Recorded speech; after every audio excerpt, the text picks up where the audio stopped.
আচ্ছা বলো তো, যা আল্লাহ তোমার জন্য নির্ধারণ করেছে তাকে কেউ নিতে পারবে? আর যা আল্লাহ তোমার জন্য নির্ধারণ করে নাই তুমি কি এর বেশি নিতে পারবা? তাই তুমি যদি একটা মেয়ের সাথে অবৈধ সম্পর্ক করে প্রেম করো, জানা করো, তোমার আল্লাহর রিজিকে যতটুকু তৃপ্তি লিখেছিল, তোমার রিজিকে শারীরিক সুখ যতটুকু আল্লাহ লিখে রেখেছিল, তোমার রিজিক আল্লাহ যতটুকু যৌবন লিখেছে, ওইটা ওখান থেকে কমে যাবে। তো তুমি খেয়ে ফেলছো না, ওইটা নিয়ে নিছো না, ভোগ করে ফেলছো না, ওটা তোমার ভাগে চলে আসছে না।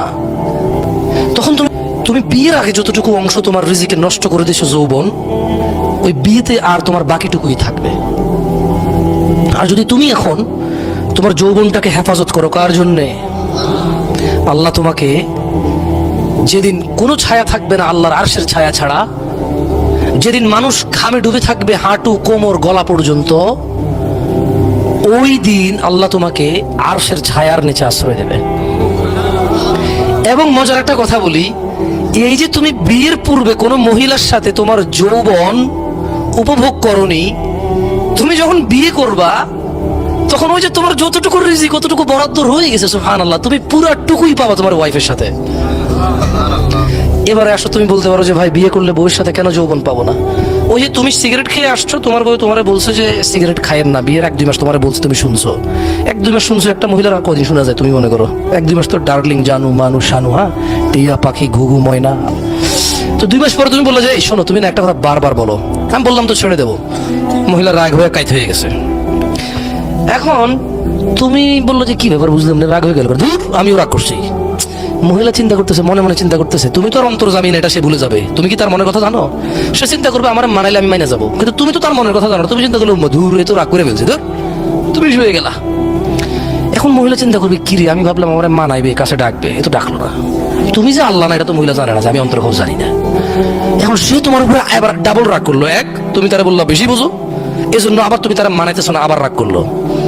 সকালবেলা তুমি উঠে দেখলা যে ঠিক হয়ে যাবে, তুমি দেখলা যে না, মহিলার এখনো মুখ কালো হয়ে আছে। তুমি ডিউটিতে চলে গেলে বা কাজে চলে গেলো, যে তোমার রিজিক নাই, দেখছো বউর সাথে একসাথে ছেলে থাকতে পারো নাই, বুঝে আসছে না, আসে নাই। এরপর তুমি ঘরে এসে বললো যে কি ব্যাপার, তোমার মন তো খারাপ কেন? 1 কথা 2 কথা লাগছে ঝগড়া। মহিলা বললো বাপের বাড়ি যাবো। তুই জাগা, আমার কি এসে যায়? মহিলার বাপের বাড়ি চলে যাবে, ভাইয়ের ফোন দিচ্ছে, ভাইয়া তো ওর নেতা, ওর ভাই তো নেতা, ওর ভাই পয়সাওয়ালা ব্যবসায়ী, ওর ভাই অনেক হেডামওয়ালা মানুষ। কি তোর এরকম বলছে, চলে আয়, লাগবে না এরকম জামাই ঘর করা। তো কিভাবে? আচ্ছা আমরা আসতেছি। এখন তুমি বুঝে উঠতে চলেছি কি হইতেছে এটা। 2-4 কথার মধ্যে সে রাগ করলো, আমি তো বুঝলাম না। পরে তুমি চিন্তা করলা যে দেখ এত রাগ, কথায় কথা রাগ, কতক্ষণ মানাবো? তুমিও বাইকে বসলো, যা যা যা। 2-3 মাস চলে গেল। এবার তোমার আব্বা বলে যে বউডারে নিয়ে আসতে হবে রে। তুমি বলা দূর আব্বা বাদ দেন তো, কত এরকম আসে যায়। ওই যে তোমার রিজিক আগেই তুমি নষ্ট করেছো, দেখছো, বিবাহিত হয়ে তুমি ব্যাচেলার হয়ে পড়ে আছো। আল্লাহ আল্লাহ আল্লাহ, তোমার রিজিক নাই তো তুমি করতে কেনবা? এরপর তোমার বউ তোমার সরি মরি মেসেজ দিচ্ছে, তুমি ব্লক করে রাখছো। তোমার বোনেরও তো তোমার মতো কারো কাছে বিয়ে দাও না। তোমাদের মধ্যে কেউ আসো যে তার বন্ধুর সাথে বোন বিয়ে দিবা? ওরকম লোকের সাথে বন্ধুত্ব করো তুমি? মিয়া ফাইজলামি করো, আবার সাধু সাজু আমার সামনে এসে বাপের বদনামি করো। কে তোমার বন্ধু? কে তোমার বন্ধু? কে তোমার বন্ধুটা? কে বলো? তুমি এমন এক লোকের সাথে চলো যার সাথে তুমি বোন বিয়ে দিতে রাজি নাই, কারণ তুমি জানো ও কত খারাপ। তুমি তো তোমার কাছে, তুমি তার কাছে তো তুমি এরকম খারাপ, সেও তো বিয়ে দিবে না। আর যাই হোক, টপিক থেকে বাইরে না যাই, জানা নিয়ে কথা বলতেছি। কি নিয়ে?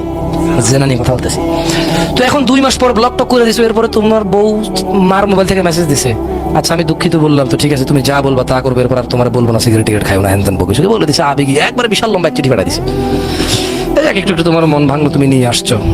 এরপর তোমরা আছো সুখে শান্তিতে।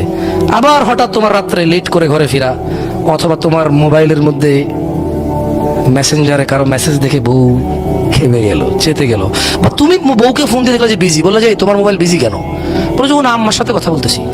আরেকদিন তুমি বললে তোমার মোবাইল বিজি কেন? বলে যে না আম্মার সাথে কথা বলতেছিলাম, আপা ফোন দিছিল। তুমি একদিন বললো যে আচ্ছা আজকে আগে ওর আম্মারে ফোন দিব, আগে পরে ওর আপারে ফোন দিব, পরে ওর খালুরে খালারে সবাই ফোন দিব, তারপরে ফোন দিব, দেখি আজকে কার কথা কয়। তুমি সবাই ফোন দিয়ে বললো যে হ্যাঁ তোমার মোবাইল ব্যস্ত পেলাম কেন? বললো যে তোমার আম্মুর সাথে একটু কথা বলছিলাম। বলে তোমার আম্মুর সাথে এখন আমি একটু কথা শেষ করছি। এখন তোমার বউ বললো যে ছি তুমি আমাকে সন্দেহ করো। তুমি আশ্চর্য, সন্দেহ কেছে তো বাস্তবতা। সন্দেহ তো আমি যদি অনুমান করতাম তাহলে না সন্দেহ। তুমি তো মিশে কথা কইছো, সন্দেহ কেছে তো কনফার্ম। কার সাথে কথা বলছো বলো?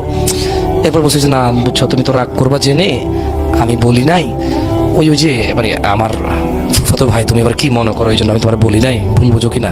আচ্ছা আমি তোমার সাথে কথা বলা দেবো একদিন ভাইয়ের সাথে। তুমি চিন্তা করলে বাহুরে, ওর ফুফাতো ভাই, ওর ফুফি হলো একটা, ফুফির মেয়ে হলো 60টা, এ কোন ফুফাতো ভাই? ওর তো কোনো জারস ফুফাতো ভাই আছে বলে আমি জানি না।